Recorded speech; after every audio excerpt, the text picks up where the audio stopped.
Thailand Cambodia সীমান্তে দুদেশের সংঘাতের কারণে পালিয়ে যাচ্ছে অসংখ্য মানুষ। থাইল্যান্ডের উত্তর পূর্বের সিসা কেট ও উবন রাজাথানি প্রদেশ থেকেও নতুন সংঘর্ষের খবর পাওয়া গেছে।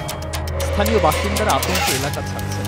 গত জুলাই যুদ্ধবিরতির পর এটি সবচেয়ে বড় সংঘর্ষ বলে জানিয়েছেন কর্মকর্তারা।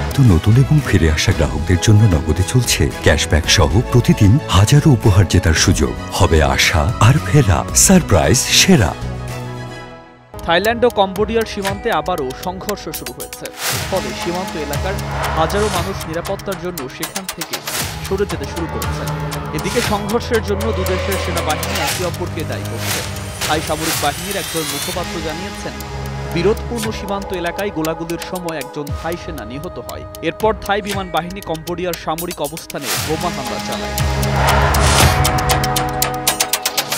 আর কম্বোডিয়া জানিয়েছে তাদের উত্তরাঞ্চলের প্রেহে, ভিভিআর ও ওডার বেইনচে প্রদেশে থাই সেনাবাহিনীর গুলিতে 4 বেসামরিক নাগরিকের মৃত্যু হয়েছে।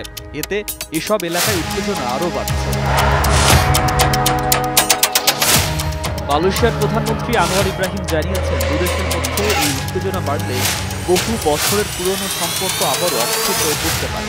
নতুন করে সংঘর্ষ শুরু হলে দশক ধরে দুই প্রতিবেশী দেশের সম্পর্ক স্থিতিশীল রাখতে নেওয়া সূক্ষ্ম কৌশল ভেঙে পড়তে পারে বলেও জানিয়েছেন। ডেস্ক রিপোর্ট, একুশে টেলিভিশন।